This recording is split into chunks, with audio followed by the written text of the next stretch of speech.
Manjushri's Discourse on the Paramita of Wisdom. Fascicle 1.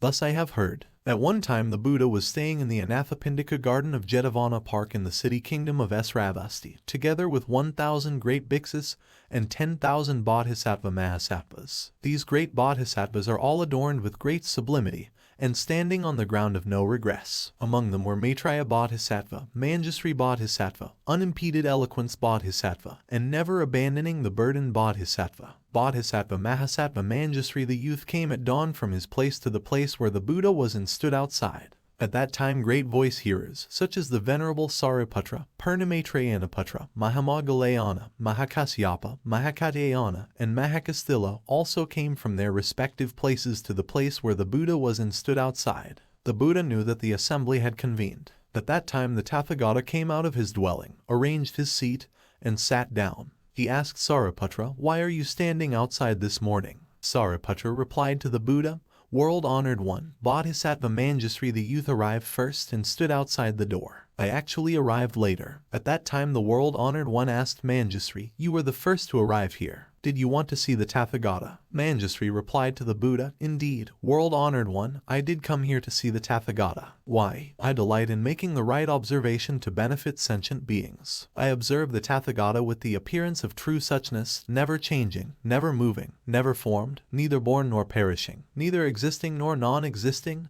neither somewhere nor nowhere, neither of the past, present, and future, nor beyond the past, present, and future, neither dual nor non-dual, neither pure nor impure. Through appearances such as these, I correctly observe the Tathagata to benefit sentient beings." The Buddha told Manjushri, "If one can see the Tathagata as such, one's mind will neither grasp nor not grasp, neither accumulate nor not accumulate." At that time Sariputra said to Manjushri, "It is unusual to see the Tathagata in the perspective you describe.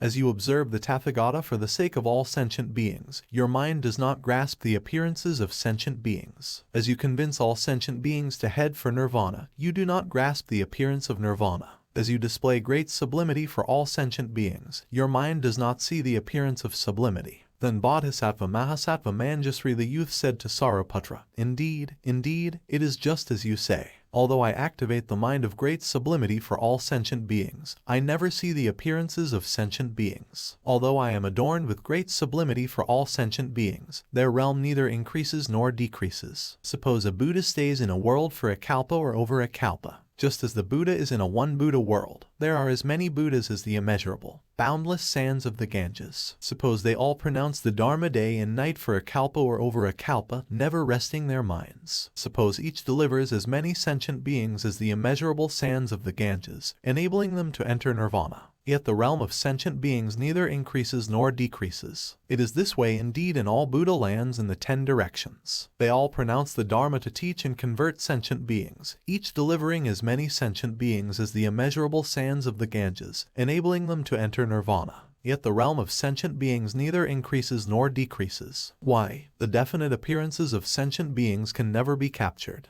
Hence, the realm of sentient beings neither increases nor decreases. Sariputra asked Manjushri, "Since the realm of sentient beings neither increases nor decreases, why do bodhisattvas always seek Anuttara Samyak Sambodhi and pronounce the Dharma to sentient beings?" Manjushri replied, "As the appearances of sentient beings are empty, there are neither bodhisattvas seeking Anuttara Samyak Sambodhi nor sentient beings to pronounce the Dharma to. Why? I say that, in all dharmas, not a single dharma can be captured." At that time the Buddha asked Manjushri, "If there were no sentient beings, why would you speak of sentient beings in the realm of sentient beings?" Manjushri replied, "The appearance of the realm of sentient beings is suchness just as that of the realm of Buddhas. Is there a measure for the realm of sentient beings? The measure for the realm of sentient beings is suchness just as that for the realm of Buddhas," he replied. The Buddha next asked, "Is there a location for the measure of realm of sentient beings?" He replied, "The measure of the realm of sentient beings is inconceivable." The Buddha next asked, "Does the appearance of the realm of sentient beings abide?"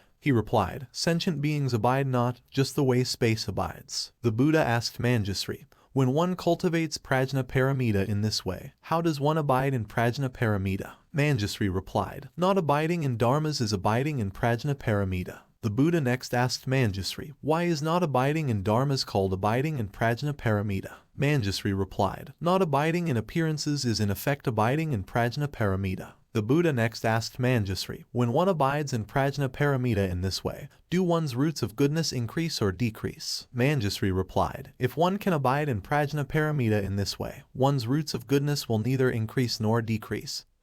Just as all dharmas neither increase nor decrease, the nature and appearance of Prajnaparamita also neither increase nor decrease. World-honored one, cultivating Prajnaparamita in this way, one neither abandons the dharma of ordinary beings nor grasps the dharma of sages and holy beings. Why? In Prajnaparamita, one does not see any dharma that can be grasped or abandoned. Cultivating Prajnaparamita in this way, one moreover does not see nirvana to like or samsara to dislike. Why? One does not even see samsara, much less dislike it. One does not even see nirvana, much less like it. Cultivating Prajnaparamita in this way, one sees neither afflictions to abandon nor virtues to grasp. One's mind neither increases nor decreases with respect to all dharmas. Why? One sees neither increase nor decrease in the dharma realm. World-honored one, proceeding in this manner is called cultivation of Prajnaparamita. World-honored one, seeing neither birth nor death of dharmas is cultivation of Prajnaparamita. World-honored one, seeing neither increase nor decrease of dharmas is cultivation of Prajnaparamita. World-honored one, holding no wish to grasp, as one sees no dharma appearance to seek for, is cultivation of Prajnaparamita. World-honored one sees neither fineness nor grossness, neither high nor low, nor does one grasp or abandon.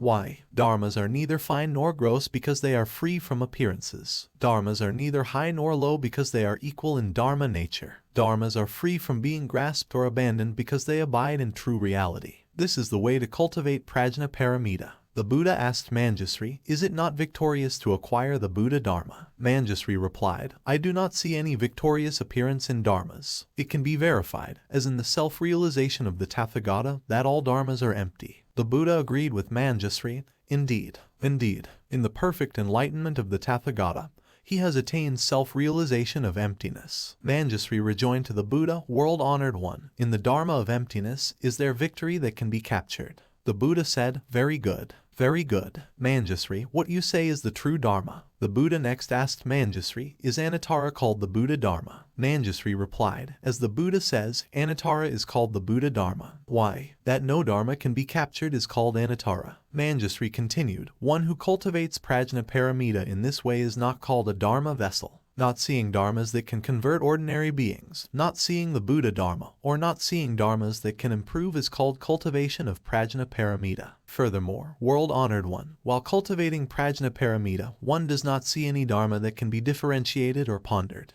The Buddha asked Manjusri, do you not contemplate the Buddha Dharma? Manjusri replied, no, world-honored one, in my contemplation, I do not see the Buddha Dharma, nor do I differentiate dharmas into ordinary beings, voice-hearers, and pratyekabuddhas. This way is called the unsurpassed Buddha Dharma. Moreover, while one cultivates Prajnaparamita, seeing neither the appearances of ordinary beings nor the appearances of the Buddha Dharma, nor the definite appearances of dharmas, is called cultivation of Prajnaparamita. Furthermore, while cultivating Prajnaparamita, one does not see the desire realm, the form realm, the formless realm, or the nirvana realm. Why? Not seeing dharmas with the appearance of extinction is cultivation of Prajnaparamita. Moreover, while cultivating Prajnaparamita, one sees neither the one giving kindness nor the other requiting kindness. Contemplating the appearances of duality without making mental differentiations is cultivation of Prajnaparamita. Moreover, while one cultivates Prajnaparamita, seeing neither the Buddha Dharma to grasp nor the Dharma of ordinary beings to abandon is cultivation of Prajnaparamita.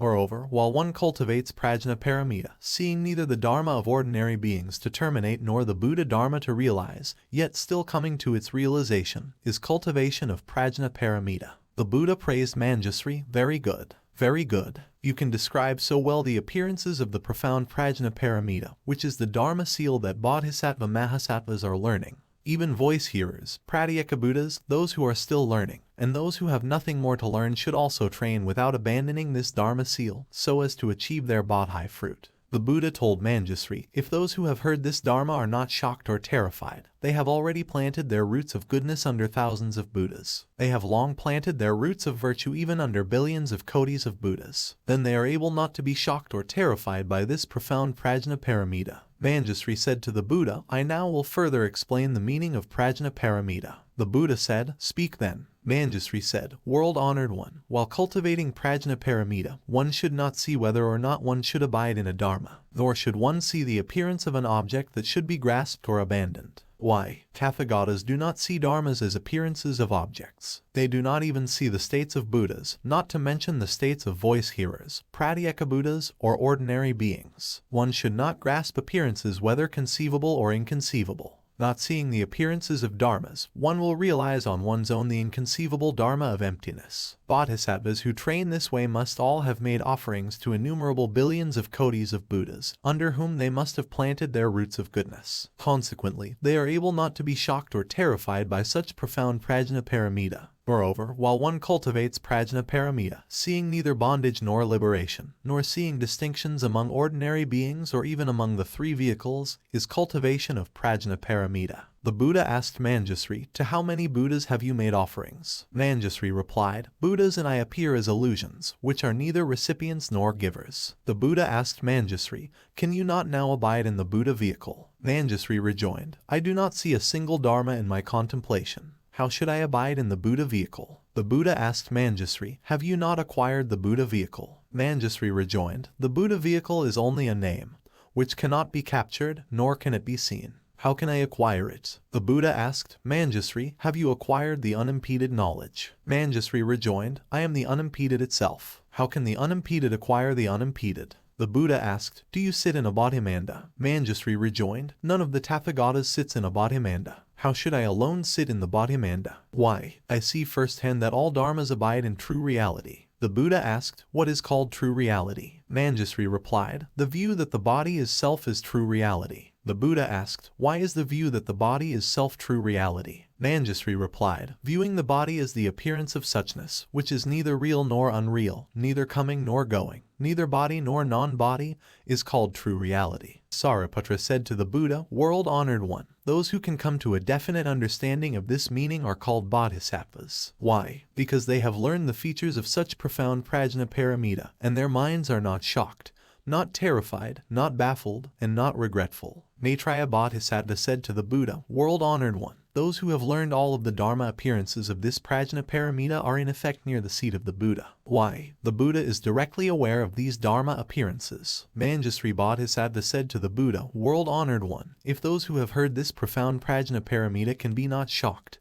not terrified, not baffled, and not regretful, we should know that they are in effect seeing the Buddha. At that time the Upasika no appearance said to the Buddha, World-honored one, dharmas, such as ordinary beings, voice-hearers, Pratyeka Buddhas, Bodhisattvas, and Buddhas have no appearances. Therefore, upon hearing Prajnaparamita, we are not astonished, not terrified, not baffled, and not regretful. Why? Dharmas have never had any appearance. The Buddha told Sariputra, if good men or good women, having heard such profound prajnaparamita, can come to resoluteness in their minds, not shocked, not terrified, not baffled, and not regretful, we should know that they are in effect standing on the ground of no regress. If those who have heard this profound prajnaparamita are not shocked, not terrified, not baffled, and not regretful, but believe, accept, appreciate, and listen tirelessly, they have in effect fulfilled Dana Paramita, Sila Paramita, Kesanti Paramita, Virya Paramita, Dhyana Paramita, and Prajna Paramita. Moreover, they will be able to disclose and explicate to others and to have them train accordingly. The Buddha asked Manjusri,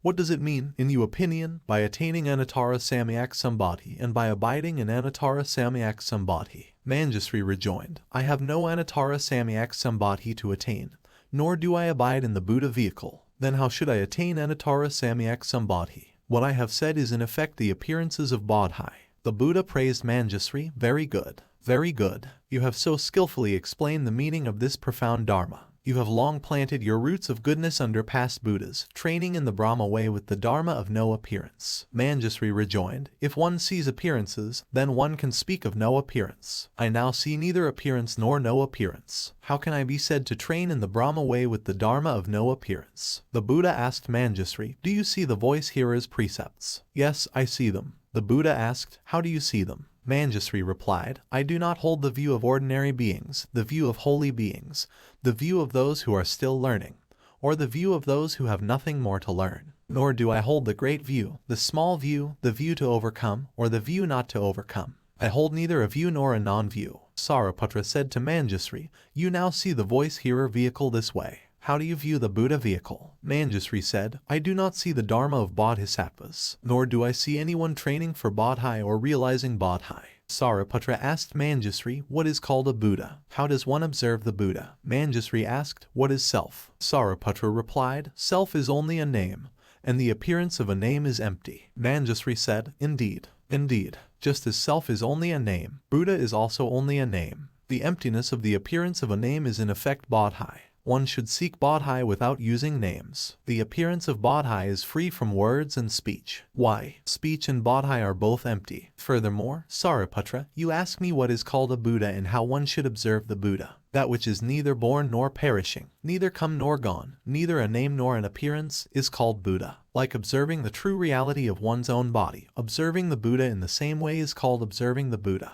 Only the wise can understand this." At that time Sariputra said to the Buddha, "Prajnaparamita as pronounced by Manjusri is not understandable or knowable to novice bodhisattvas." Manjusri said, "Not only novice bodhisattvas are unable to know it, but even those on the two vehicles who have accomplished their undertaking are unable to understand and know it. No one can know the Dharma expounded this way. Why? The appearance of Bodhi, having nothing to do with seeing, hearing, capturing, or thinking, is actually not a Dharma which can be known. It is not born, not perishing, not speaking, and not listening. Such is Bodhi, which it is empty and quiet in nature and in appearance, with no evidence, intellect, shape, or appearance. How can there be an attainer of Bodhi?" Sariputra asked Manjusri, "Has the Buddha not realized Anuttara Samyak Sambodhi in the Dharma realm?" Manjusri replied, "No, Sariputra." Why? The world-honored one is in effect the Dharma realm. Verifying the Dharma realm by means of the Dharma realm would be a contradiction. Sariputra, the appearance of the Dharma realm is in effect Bodhi. Why? In the Dharma realm, there are no appearances of sentient beings because all Dharmas are empty. The emptiness of all Dharmas is in effect Bodhi,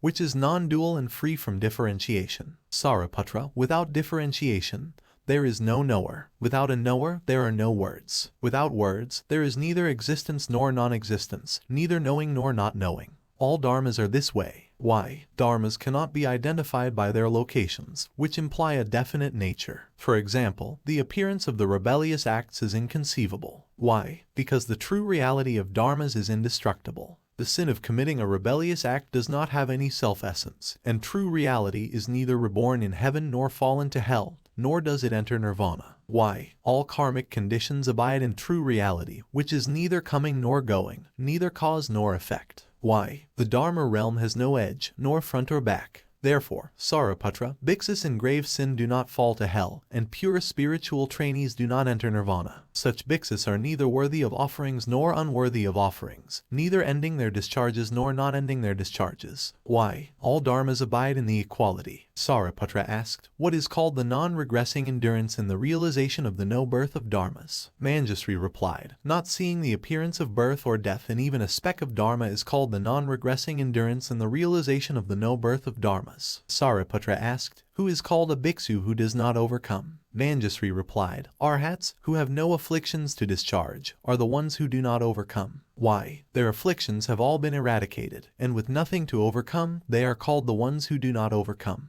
Those who take fallible mental actions are called ordinary beings. Why? Ordinary beings do not act in accord with the Dharma realm and, therefore, are called the fallible ones. Sariputra said, "Very good. Very good. You now have explained to me well the meaning of an arhat, who has ended the discharges." Manjusri said, "Indeed, indeed, I am a true arhat, who has ended the discharges. Why? I have crushed the desire for the voice-hearer vehicle, and the desire for the Pratyeka Buddha vehicle. For this reason, I am called an arhat, who has ended the discharges." The Buddha asked Manjusri, "When bodhisattvas sit in a bodhimanda, do they realize Anuttara Samyak Sambodhi?" Manjusri replied, "When bodhisattvas sit in a bodhimanda, they do not realize Anuttara Samyak Sambodhi." Why? The appearance of Bodhi is suchness. Not finding a speck of Dharma to capture is called Anuttara Samyak Sambodhi. Since Bodhi has no appearance, who can sit and who can rise? For these causes and conditions, I see neither any bodhisattva sitting in a bodhimanda nor anyone realizing Anuttara Samyak Sambodhi. Manjusri said to the Buddha, "World-honored one,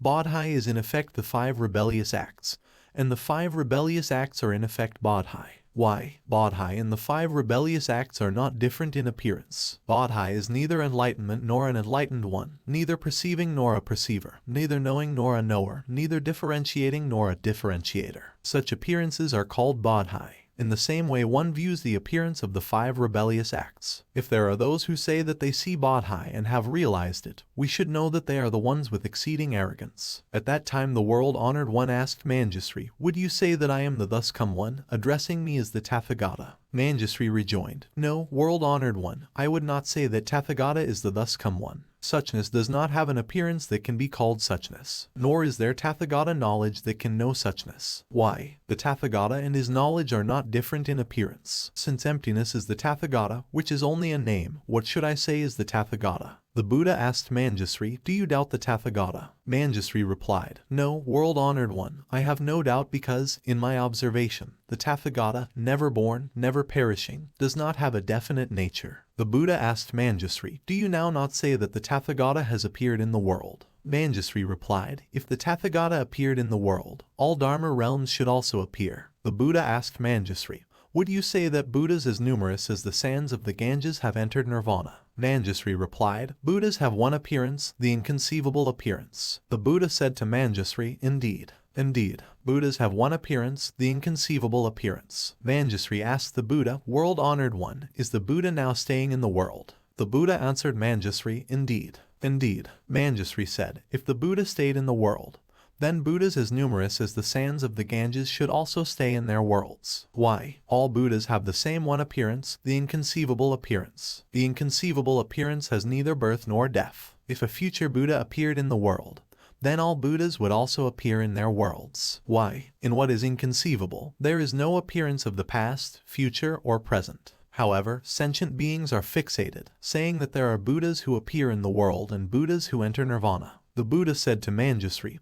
"This is the understanding of the Tathagatas, Arhats, and Bodhisattvas at the level of Avanivartaniya." Why? These 3 types of beings, having heard the profound Dharma, are able neither to malign nor to praise it. Manjusri agreed with the Buddha, "World-honored one, who should malign and who should praise such inconceivable Dharma?" The Buddha told Manjusri, "The Tathagata is inconceivable and ordinary beings also inconceivable." Manjusri asked the Buddha, "Are ordinary beings also inconceivable?" The Buddha replied, "They too are inconceivable." Why? All mental appearances are inconceivable. Manjusri said, "Since you say that the Tathagata is inconceivable, and that ordinary beings are also inconceivable, then innumerable Buddhas are just fatiguing themselves seeking nirvana." Why? The inconceivable dharmas are in effect nirvana, totally without any difference. Manjusri said, "Such inconceivability of ordinary beings and of Buddhas can be understood only by good men and good women who have long developed their roots of goodness and stayed close to beneficent learned friends." The Buddha asked Manjusri, "Do you want the Tathagata to be the most victorious one amid sentient beings?" Manjusri replied, "I want the Tathagata to be the foremost amid sentient beings. However, the appearances of sentient beings cannot be captured."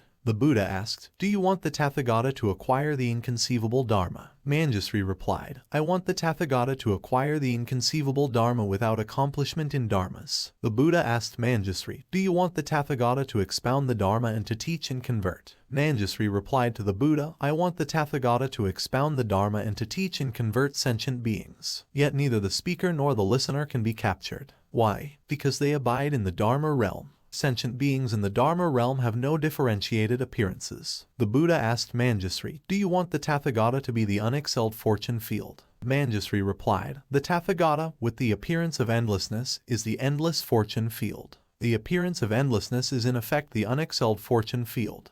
Neither a fortune field nor a non-fortune field is called the fortune field. No appearance, such as light or dark, birth or death, is called the fortune field. If one can understand the appearances of the fortune field in this way, the seeds of goodness one plants will neither increase nor decrease. The Buddha asked Manjusri, "Why do the planted seeds neither increase nor decrease?" Manjusri replied, "The appearances of the fortune field are inconceivable. Cultivating goodness in the field according to the Dharma is also inconceivable. Planting seeds in this way is called no increase and no decrease, and such planting is also the unexcelled, most victorious fortune field." At that time, by virtue of the spiritual power of the Buddha, the great earth quaked in 6 ways, displaying the appearance of impermanence. 16,000 people attained the endurance in the realization of the no-birth of dharmas. 700 bhiksus, 3,000 upasakas, 40,000 upasikas, and 60 koti nayuta gods in the 6 desire heavens walked far away from their emotional defilements and acquired the pure Dharma I in the midst of dharmas. Fascicle 2. At that time Ananda rose from his seat, bared his right shoulder, and knelt on his right knee. He asked the Buddha, "World-honored one, for what reason did this great earth quake in 6 ways?" The Buddha answered Ananda, "It displayed this auspicious sign because I said that the fortune field had no differentiated appearances. When past Buddhas pronounced at this place the appearances of the fortune field to benefit sentient beings, the entire world also quaked in 6 ways. Sariputra said to the Buddha, "World-honored one, Manjusri is inconceivable." Why? Because the Dharma appearances he has explained are inconceivable. The Buddha praised Manjusri, indeed,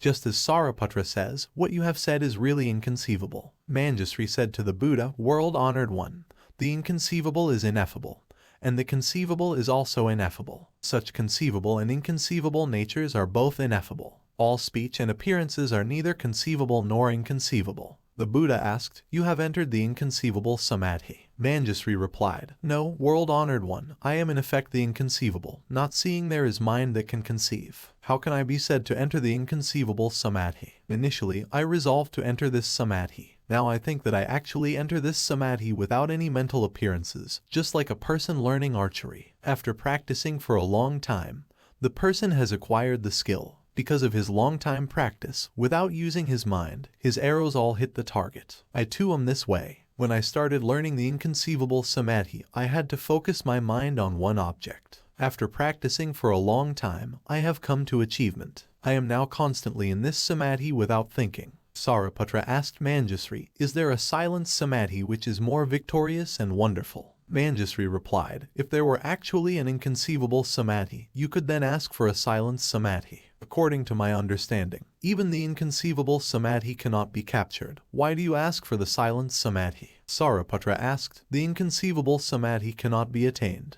Manjusri replied, "The conceivable samadhi has the attainable appearance while the inconceivable samadhi has the unattainable appearance. All sentient beings have really accomplished the inconceivable samadhi. Why? Because all mental appearances are not the mind. They are called the inconceivable samadhi. Therefore, the appearances of all sentient beings and the appearance of the inconceivable samadhi are equal, not different." The Buddha praised Manjusri, "Very good. Very good. You have long planted your roots of goodness under Buddhas and trained in the Brahma way with purity, so you are able to expound such profound samadhi. Are you now steadily remaining in this Prajnaparamita?" Manjusri said, "To say that I stay in Prajnaparamita, I would have perception, in which I stay. Staying in my perception means that Prajnaparamita would have a location. To say that I do not stay in Prajnaparamita is also a perception, which is a location as well. Free from these 2 places, I abide in non-abiding, just like Buddha's abiding in peace, silence, and stillness, the inconceivable state. Such an inconceivable state is called the dwelling of Prajnaparamita. Dharmas are free of appearances and creations. Prajnaparamita is in effect the inconceivable. The inconceivable is in effect the Dharma realm.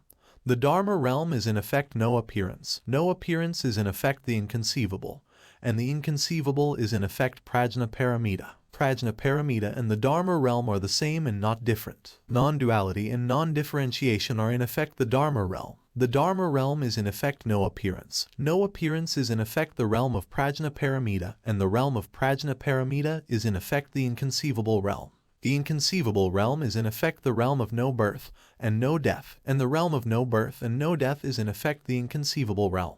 Manjusri continued, "The realm of the Tathagata and my realm are non-dual in appearance. Those who cultivate Prajnaparamita in this way do not seek Bodhi. Why? Bodhi, which is free from appearances, is in effect Prajnaparamita. World-honored one, to know the appearances of self means not to cling to self. Not knowing and not clinging is what the Buddha knows. The inconceivable not knowing and not attaching is what the Buddha knows. Why? Since the primal nature of substance has no appearance, how can it control the Dharma realm? What has neither substance nor attachment in its primal nature is called nothing in existence. Since there is nothing in existence, then there is no location, no dependency, and no fixation. No dependency and no fixation are in effect no birth and no death, and no birth and no death are in effect the virtues of that which is samskata or asamskata. With this knowledge, one's mind will not elicit perceptions. Without perception, how can one know? Not knowing the virtues of that which is samskara or asamskara is in effect the inconceivable. The inconceivable is what the Buddha knows,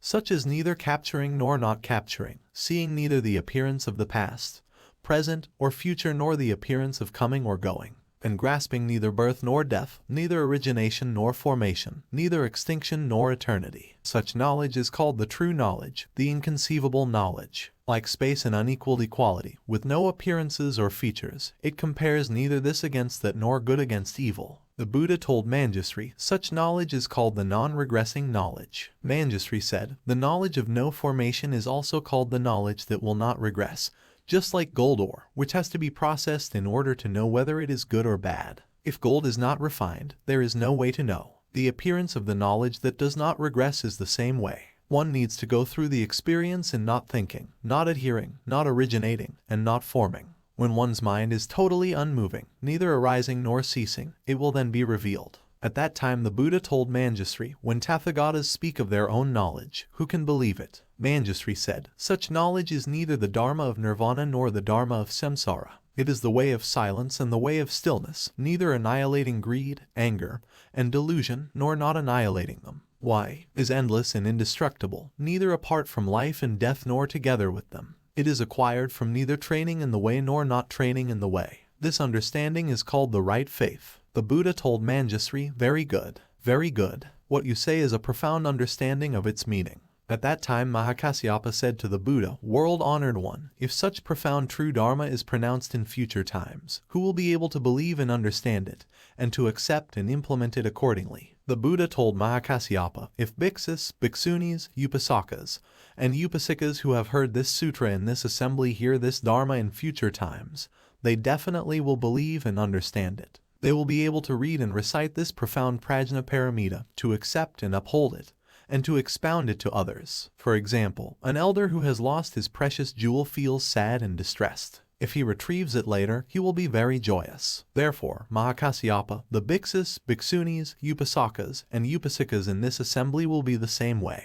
They have the mind of faith and delight. If they do not hear the Dharma, they will feel distressed. If they come to hear it, they will, with great joy, believe and understand it, accept and uphold it, and always delight in reading and reciting it. We should know that these people are in effect seeing the Buddha. They are also in effect being close to and making offerings to Buddhas. The Buddha told Mahakasyapa, as an analogy, when the gods in Trayastrimsa heaven see the flower buds of the celestial Parijata tree emerge, they will be elated. They know that this tree will soon open to full bloom. Likewise, if, among bhiksus, bhiksunis, upasakas, and upasikas, there are those who can believe and understand the Prajnaparamita they have heard, they too will soon bring all the Buddha Dharma to bloom. If in future times among bhiksus, bhiksunis, upasakas, and upasikas there are those who, after hearing Prajnaparamita, can believe and accept it, and read and recite it, without any regret or bafflement, we should know that they have already heard and accepted this sutra in this assembly. They will also be able to pronounce and circulate it widely to the public in towns and cities. We should know that they will be protected and remembered by the Buddha. If, among good men and good women, there are those who can believe and delight in such profound Prajnaparamita without any doubts,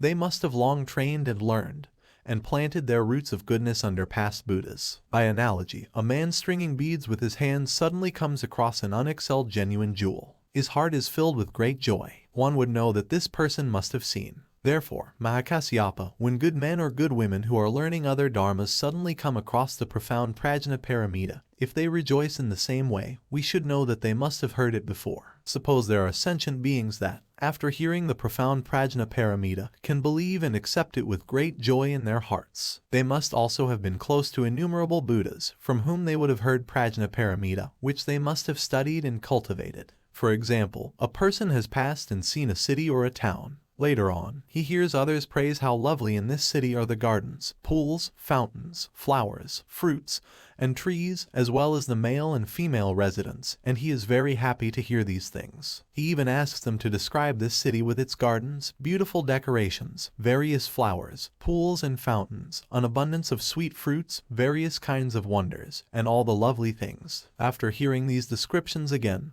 this person will be even happier. Those who react in the same way as this person must all have seen it before. If, among good men and good women, there are those who, upon hearing Prajnaparamita, are able to listen and accept it with faith, to feel joyful, to delight in hearing it tirelessly, and even to ask for repetitions, we should know that they have already heard Prajnaparamita from Manjusri. Mahakasyapa said to the Buddha, World-honored one, if, among good men and good women in future times, there are those who, having heard this profound Prajnaparamita, listen and accept it with faith and delight, one would know by this indication that they too have heard it from past Buddhas and have studied and cultivated it. Manjusri said to the Buddha, World-honored one, the dharmas pronounced by the Buddha are free of fabrication and appearances and are in absolute silence and stillness. If good men or good women can truly understand this meaning and pronounce it as heard, they will be praised by the Tathagatas. Their statement, not contrary to the Dharma appearance, is in effect the pronouncement of the Buddha. It is called the glowing appearance of Prajnaparamita and also called the glowing fulfillment of the Buddha Dharma, penetrating the inconceivable true reality. The Buddha told Manjusri,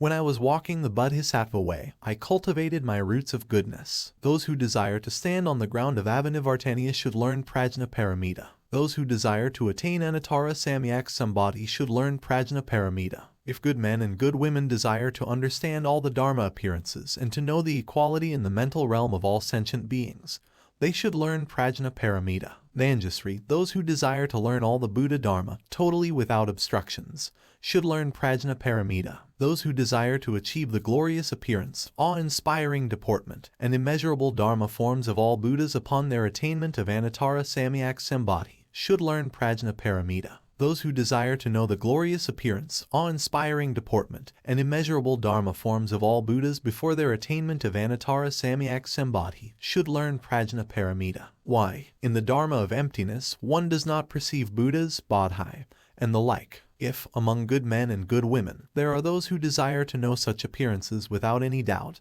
they should learn Prajnaparamita. Why, in Prajnaparamita, one does not see dharmas whether born or perishing, whether defiled or pure. Therefore, good men and good women should learn Prajnaparamita in this way. Those who desire to know that all dharmas have no such appearance as past, present, or future should learn Prajnaparamita. Why, the nature and appearance of the Dharma realm do not have the past, present, and future. Those who desire to know, without any hindrance in their minds, that dharmas all enter the Dharma realm, should learn Prajnaparamita. Those who desire to achieve the 3 turnings of the Dharma wheel in the 12-fold process, and to attain self-realization, without grasping or being attached to it, should learn Prajnaparamita. Those who desire to acquire the mind of loving-kindness for sheltering everywhere all sentient beings without a limit, not thinking of their appearances as sentient beings, should learn Prajnaparamita. Those who desire that they neither dispute with sentient beings nor grasp the appearance of no dispute should learn Prajnaparamita. Those who desire to know the 10 powers of a Buddha, such as knowing the right or wrong in any situation, to know his 4 fearlessnesses, to abide in the Buddha wisdom knowledge, and to acquire the unimpeded eloquence, should learn Prajnaparamita. At that time Manjusri said to the Buddha, World-honored one, I observe the true Dharma and find it to be a samskara and appearance-free, no capture, no benefit, no birth, no death, no arrival, no departure, no knower, no perceiver, and no doer. I see neither Prajnaparamita nor the state of Prajnaparamita, neither realization nor non-realization. I make no differentiation, no ludicrous statement. All dharmas are endless, apart from ending. There is no dharma of ordinary beings, dharma of voice hearers, dharma of Pratyeka Buddhas, or the Buddha Dharma, are neither captured nor not captured, neither conceivable nor inconceivable, neither formed nor unformed, and they have neither samsara to abandon nor nirvana to realize. Such are the appearances of dharmas. Then how does one learn Prajnaparamita? Then the Buddha told Manjusri, knowing dharma appearances in this way is called learning Prajnaparamita. If Bodhisattva Mahasattvas desire to learn the samadhi of freedom with Bodhi because, having learned it, they can illuminate all the profound Buddha Dharma, know the names of all Buddhas, and understand the worlds of Buddhas without any obstructions, they should learn Prajnaparamita as explained by Manjusri. Manjusri asked the Buddha, why is it called Prajnaparamita? The Buddha replied, Prajnaparamita is boundless, limitless, nameless, appearance-free, and perception-free, and it has no refuge, no island, no demerit, no merit, no dark, no light, just like the Dharma realm which has no boundary or limit. As it is called Prajnaparamita, it is also called the Bodhisattva's action field, though neither an action field nor a non-action field. In the one vehicle, it is called the non-action field. Why? There is neither thinking nor forming. Manjusri asked the Buddha, World-honored one, what action can one take to attain Anuttara Samyak Sambodhi quickly? The Buddha replied, Manjusri, those who act upon Prajnaparamita as explained will quickly attain Anuttara Samyak Sambodhi. Furthermore, there is the samadhi of the one action. If good men or good women train in this samadhi, they will also quickly attain Anuttara Samyak Sambodhi. Manjusri asked, World-honored one, what is called the samadhi of the one action? The Buddha replied, the Dharma realm has only one appearance. Focusing one's mind on the Dharma realm is called the samadhi of the one action. If, among good men and good women, there are those who desire to enter the samadhi of the one action, they should first hear Prajnaparamita and next cultivate and learn it accordingly. Then they will be able to enter the samadhi of the one action, which fits the conditions of the Dharma realm, non-regressing, indestructible, inconceivable, unhindered, and appearance-free. If good men or good women desire to enter the samadhi of the one action, they should sit properly in a vacant place, facing the direction of a Buddha, abandon distracting thoughts, and focus their mind on one Buddha, uttering only his name without grasping appearances. If they can continue, thought after thought, thinking of one Buddha, they will be able in their thought to see past, future, and present Buddhas. Why? The virtue of thinking of one Buddha is immeasurable and boundless, not different from the virtue either of innumerable Buddhas or of the inconceivable Buddha Dharma. They will all ride the one suchness and attain the perfect enlightenment, manifesting immeasurable virtues and eloquence. Those who enter the samadhi of the one action in this way will totally know that in the Dharma realm of Buddhas as numerous as the sands of the Ganges, there is no appearance to differentiate. Although, among the voice hearers, Ananda is the foremost, in the Buddha Dharma he has heard, in his total retention of memory, and in his eloquence and wisdom, his attainment has a measure and a limit. If one has attained the samadhi of the one action, one will be able to differentiate one by one the Dharma doors in the sutras and to know them all definitely without any obstructions. One will be able to expound them day and night unceasingly with wisdom and eloquence. In comparison, Ananda's eloquence and much hearing are not even 100,000th thereof. Bodhisattva Mahasattvas should think this thought, how should I acquire this samadhi of the one action, which leads to inconceivable virtues and innumerable names? The Buddha said, Bodhisattva Mahasattvas should always think of the samadhi of the one action and assiduously make energetic progress, not negligent or indolent. Through step-by-step gradual training and learning, they will enter the samadhi of the one action, as evidenced by their inconceivable virtues. However, those who malign the true Dharma and believe in neither evil karmas nor heavy hindrances caused by sin will not be able to enter it. Furthermore, Manjusri, as an analogy, a person has acquired a precious bead, and he shows it to the jeweler. The jeweler says that it is a priceless genuine jewel. He then implores the jeweler, polish it for me. Do not let it lose its luster and color. After the jeweler has polished it, this precious bead becomes brilliant and transparent throughout. Manjusri, if good men or good women, to acquire innumerable names and inconceivable virtues, endeavor to learn the samadhi of the one action, they will know, in the course of their training, Dharma appearances with clear understanding, without any obstructions. Their virtues will grow in the same way. Manjusri, using the sun as an example, its light is pervasive, not diminishing. Likewise, if one attains the samadhi of the one action, one will fulfill all the virtues without any shortfall, just like the sunlight illuminating the Buddha Dharma. Manjusri, the Dharma I have pronounced is all in one flavor, no flavor, the flavor of liberation, the flavor of silence and stillness. If good men and good women have attained this samadhi of the one action, what they expound will also be in one flavor, no flavor, the flavor of liberation, the flavor of silence, totally in accord with the true Dharma, without any error or mistake. Manjusri, Bodhisattva Mahasattvas who have attained this samadhi of the one action will all fulfill the 8 elements of Bodhi, and quickly attain Anuttara Samyak Sambodhi. Furthermore, Manjusri, Bodhisattva Mahasattvas who see neither differentiated appearances in the Dharma realm nor the one appearance will quickly attain the inconceivable Anuttara Samyak Sambodhi. Those who know that in Bodhi there is no attainment of Buddhahood will quickly attain Anuttara Samyak Sambodhi. Those who, without shock, fear, or doubt, have the enduring faith that all dharmas are the Buddha Dharma will quickly attain Anuttara Samyak Sambodhi. Manjusri asked the Buddha, World-honored one, Can one quickly attain Anuttara Samyak Sambodhi by such causes? The Buddha replied, Anuttara Samyak Sambodhi is attained by means of neither causes nor non-causes. Why? This inconceivable realm is acquired by means of neither causes nor non-causes. If good men and good women who have heard these words do not become negligent or indolent, we should know that they have already planted their roots of goodness under past Buddhas. Therefore, if bhiksus and bhiksunis who have heard this profound Prajnaparamita are not shocked or terrified, they have in effect renounced family life for the Buddha. If upasakas and upasikas who have heard this profound Prajnaparamita are not shocked or terrified, they have in effect taken the true refuge. Manjusri, good men or good women who do not study the profound Prajnaparamita are in effect not training by means of the Buddha vehicle. Taking the great earth as an example, all medicinal plants must grow from the earth. Manjusri, Bodhisattva Mahabodhisattvas are the same way. All roots of goodness must depend upon Prajnaparamita to develop, not to counter Anuttara Samyak Sambodhi. At that time Manjusri said to the Buddha,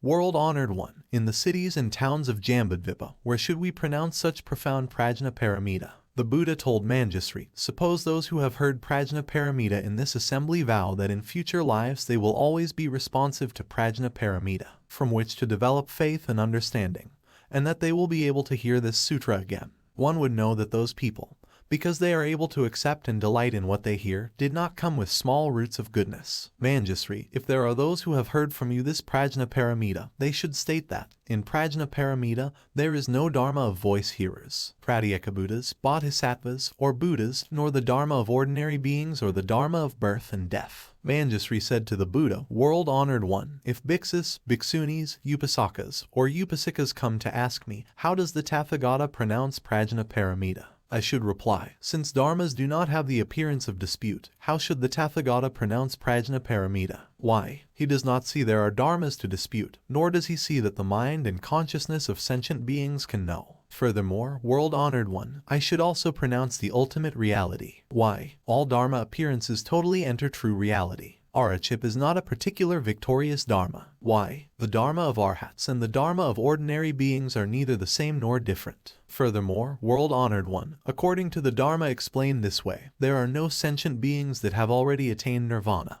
are attaining it, or will attain it. Why? Sentient beings do not assume definite appearances. Manjusri continued, suppose there are those who desire to hear Prajnaparamita. I should say this, like magically created beings that do not differentiate. The listeners do not remember, adhere to, hear, or gain anything. This statement is a true teaching of the Dharma. Therefore, listeners should not embrace the dual appearance. They should cultivate the Buddha Dharma without abandoning other views, and they should neither grasp the Buddha Dharma nor abandon the Dharma of ordinary beings. Why? The Buddha and ordinary beings as two Dharmas are empty in appearance, not subject to grasping or abandoning.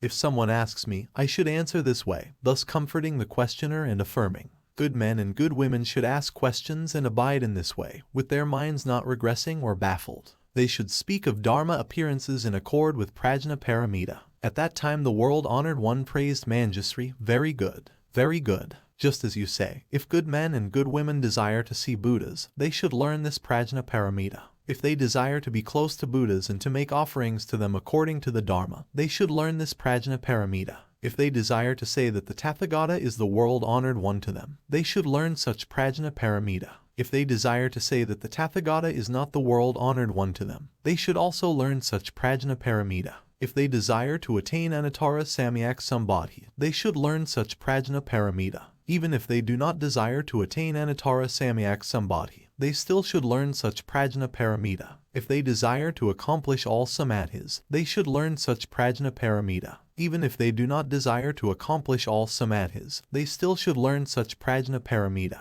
Why? Because the samadhi of no formation has no differentiated appearance, and because dharmas have no birth and no death. If there are those who desire to know that all dharmas are false names, they should learn such Prajnaparamita. If those who desire to know, with their minds not regressing or baffled, that all sentient beings that train in the Bodhi way do not seek the appearance of Bodhi, they should learn such Prajnaparamita. Why? Because all dharmas are always with the appearance of Bodhi. If there are those who desire to know, with their minds not regressing or baffled, that all sentient beings act with the appearance of non-action, that non-action is in effect Bodhi. That Bodhi is in effect the Dharma realm, and that the Dharma realm is in effect true reality, they should learn such Prajnaparamita. If there are those who desire to know that the transcendental powers and conjurations of all Tathagatas have neither appearances nor obstructions, and neither directions nor locations, they should learn such Prajnaparamita. The Buddha told Manjusri, if bhiksus, bhiksunis, upasakas, and upasikas desire not to go down the evil life paths,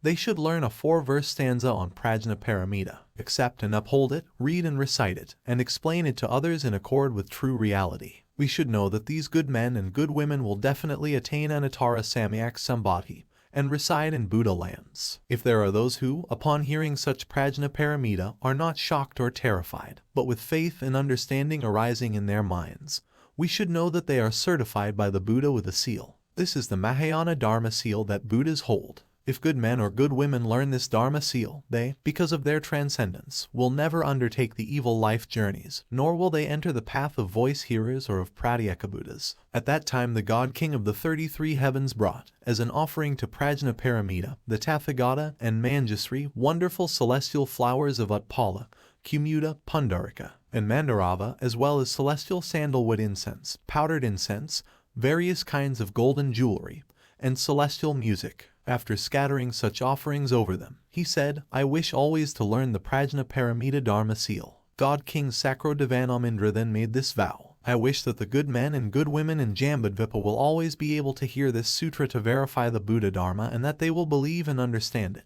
accept and uphold it, read and recite it, and expound it to others. Let all the gods protect and support them. At that time the Buddha told Sakrodevanamindra, Kausika, indeed, these good men and good women will definitely realize the Bodhi of Buddhas. Manjusri said to the Buddha, World-honored one, good men and good women who accept and uphold in this way will acquire great benefits and immeasurable virtues. At that time, by virtue of the spiritual power of the Buddha, the entire great earth quaked in 6 ways. The Buddha then smiled as he emitted great radiance, illuminating everywhere in the 3,000 large thousand-fold world. Manjusri said to the Buddha, World-honored one, this is the appearance of the Tathagatas sealing Prajnaparamita. The Buddha said, Manjusri, indeed. This auspicious sign always appears after Prajnaparamita is pronounced. It is for authenticating Prajnaparamita and for enabling people to accept and uphold it, and not to praise or dispraise it. Why, the appearance-free Dharma seal is beyond praise or dispraise. I now, with this Dharma seal, keep celestial Maras from finding any vulnerability. After the Buddha had finished these words, great Bodhisattvas and the 4 groups of disciples, having heard the explanation of Prajnaparamita, greatly rejoiced. They all believed in, accepted, and reverently carried out the teachings.